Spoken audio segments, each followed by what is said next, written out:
Bismillahirrahmanirrahim. Mengalami seperti ini ketika kita meng-close Chrome, kemudian ketika membuka lagi, ini minta untuk login kembali. Ya, jadi kita harus bolak-balik login. Padahal ini adalah komputer sendiri. Nah, ini tentunya membuat kita sedikit susah ya. Nah, bagaimana cara untuk mengembalikannya? Ini ya, saya masukkan password terlebih dahulu. Nah, repotnya kalau kita login password harus autentifikasi dengan menggunakan verifikasi 2 langkah. Jadi kita harus membuka handphone kita dulu. Nah, ini kan repot ya. Padahal ini laptop kita sendiri. Nah, kalau udah seperti ini kan kita harus verifikasi 2 langkah ya. Memang ini suatu langkah ekstra yang penuh hati-hati, mengingat akun Gmail kita itu bukan sembarang akun ya, karena ini sangat penting sekali. Apalagi kaitannya jika Anda sudah memiliki transaksi keuangan dengan menggunakan akun Gmail tersebut. Tapi Gmail itu sangat penting loh. Jadi terutama bagi pengguna Android nih ya, jangan sampai kita lupa atau teledor dengan password dari akun Gmail kita. Nah, kita harus buka ponsel dan mengetuk ya. Nah, ini kan cukup repot ya. Sekali lagi, meskipun ini aman, akan tetapi terkadang merepotkan. Pastikan jika kita itu memiliki laptop pribadi dan jarang digunakan oleh orang lain, ini kita harus aktifkan ya. Jadi nonaktifkan yang namanya cookies. Nah, apa itu cookies dan cache? Nah, perlu saya terangkan bahwa yang namanya cache itu bila kita itu membuka nih ya, contoh misalnya kita akan membuka untuk apa ini, Google terjemahan kayak gini ya, kemudian buka lagi tentang JPEG to text, buka lagi misalnya tentang ini font Awesome. Nah, ini kalau kita membuka seperti ini Chrome atau browser akan menyimpan suatu data jelajah browsing atau apa saja yang kita atau seseorang itu lakukan di sini. Nah, di sini bisa dilihat dari historinya. Nah, ini kita lihat historinya. Awesome, free online kayak gini. Ini yang namanya cache ya. Lah, cache ini memang sangat apa ya? Ya terkadang cukup repot juga. Bisa membuat suatu data apa yang kita buka diketahui oleh orang ya. Makanya kita harus rajin untuk clear browsing data nih, contohnya seperti ini nih, pilih aja untuk yang all time atau last hours ya, contohnya all times. Ini kita lihat, kecuali password kalau untuk komputer pribadi jangan dicentrang nih, kemudian clear data. Nah, kalau udah clear data seperti ini, kita lihat pada historinya udah hilang seperti ini. Ini sekali lagi namanya cache ya. Jadi cache itu adalah history, apa yang dibuka oleh pengguna dari komputer atau laptop ketika dia browsing sesuatu. Nah, terus kemudian yang kedua, apa itu yang namanya cookies ya, tulisannya kayak gini nih, cookies, kayak memasak nih, jadi cookies ini itu untuk menyimpan ya. Jadi browser itu pinter banget ya, jadi memberikan suatu apa ya, kemudahan bagi para pengguna khususnya untuk private komputer. Untuk yang pertama adalah simpan sandi nih, sandi atau password. Nah, permasalahannya yang pada komputer yang tadi saya demokan, ketika ini contoh saya ulangi ya, ketika saya close kemudian ini kita buka lagi, harus sign in karena cookies saya ini begitu saya buka Gmail harus login lagi nih. Nah, sekali lagi bagaimana cara mengatasinya? Ini pertama saya akan login dulu dengan email saya. Kalau email tuh bisa boleh seperti ini ya, tanpa harus menggunakan @gmail ya, bisa huruf kecil bisa huruf besar, aman. Akan tetapi kalau untuk password ini pastikan sensitif sekali.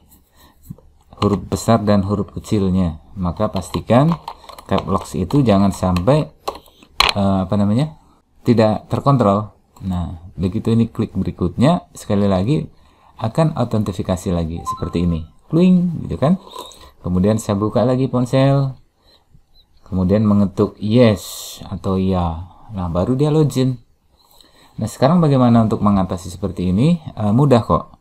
Ini maaf ya, cerita, kalau nggak cerita nanti teman-teman nggak paham. Makanya sedikit pembukaan ini adalah pemahaman terlebih dahulu. Ya, kalau kita tadi udah ngerti tentang cache dan cookies, di sini cookies ini adalah untuk menyimpan sandi. Maka untuk agar ketika close nggak usah login lagi, khususnya untuk komputer pribadi, ini teman-teman di sini ada nih. Ini kan namanya profil kita nih. Nama saya Hartoko. Kemudian ada titik 3. Ini diklik aja. Kemudian setting, nah tulisannya settings. Nah kayak gini ya. Setelah settings, ini setting, kita pilih privacy and security. Perhatikan sebelah kiri ini. Kemudian pada privacy and security pilih site setting. Nah ini untuk mengkontrol segala informasi. Kita boleh lokasinya, kamera dan seterusnya. Browse langsung untuk konten di sini. Nah ini teman-teman. Cookies and set data, diklik aja. Kemudian di sini sebaiknya jangan allow all cookies ya. Ada beberapa yang harus di blok ya. Silahkan nanti teman-teman bisa browsing apa yang butuh di blok atau yang di allow. Nah di sini teman-teman pada clear cookies and set data when you quit ya. Quit itu nulisnya gimana? Quit ya. Ya quit. Ya intinya itu gini aja, ketika clear data, clear cookies dan set data when you quit Chrome. Nah, artinya ketika Anda mematikan Chrome itu langsung clear. Maka di sini ini kan aktif nih posisinya. Maka dinonaktifkan aja seperti ini. Nah, ini saya coba ya, close ya. Sudah, ini nggak ada saving nih, langsung saja tombolnya dinonaktifkan, clear cookies ini, kemudian kita close. Oke, kita buka lagi. Bismillahirrahmanirrahim. Maka tanpa login lagi.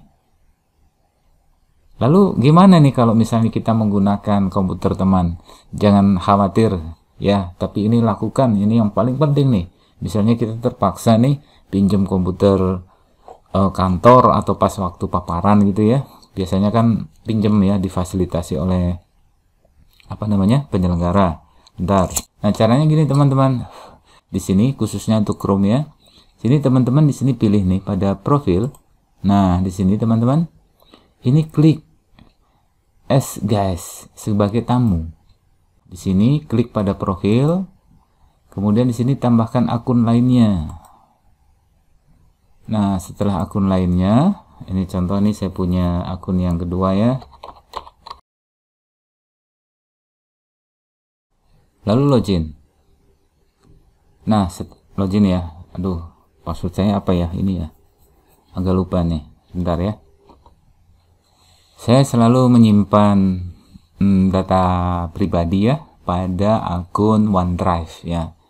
Ini teman-teman sebaiknya membuka nih, membuat suatu akun outlook.com, kemudian akan mendapatkan free untuk 5 GB penyimpanannya. Tapi kalau di sini saya kebetulan alhamdulillah sudah menggunakan premium, maka saya mendapatkan fasilitas 1 tera. Nah, untuk apa? Ya terutama seperti ini untuk manajemen file ketika kita berada di luar, nggak harus balik kantor. Nah, di sini kita buka nih vault pribadi. Nah, ini pun unik ya. Ketika saya melakukan suatu klik, ini harus enter code. Saya harus membuka handphone terlebih dahulu. Setelah kita itu membuka handphone, ada yang namanya di Office itu namanya authenticator ya. Di situ ada authenticator, itu akan menunjukkan istilahnya OTP ya, one time password ya, OTP. Ini masukkan. Kalau ini sih aman sih, karena selalu berubah-ubah ya. Jadi teman-teman lihat pun nggak apa-apa, karena kalau begitu ini sudah send out, udah berubah lagi. Nah, Kalau udah seperti ini, saya bisa membuka seluruh akun penyimpanan di sini vault pribadi. Nah, ini adalah tentang ini nih, Gmail, tentang ya data-data lah yang kira-kira itu biar password kita itu tidak lupa. Kemudian saya paste di sini berikutnya, klik. Ini saya sebagai tamu nih ya. Sekali lagi saya sebagai tamu pinjem contohnya nih. Nah, saya harus login dulu biasa dua langkah verifikasi, tapi saya suka ini karena sangat secure. Jadi nggak dibajak maksudnya, mudah-mudahan sih. Nah, kalau udah seperti ini, waduh, banyak sekali yang belum terbaca. Nah, kalau sudah seperti ini teman-teman, ini jangan lupa ya, kalau kita pinjam ya, kalau udah gunakan, ini kita langsung sign out. Oke teman-teman, itu aja. Mudah-mudahan yang sedikit ini berguna bagi teman-teman, khususnya untuk kenyamanan ketika berselancar di dunia maya. Terima kasih, semoga sehat selalu. Amin.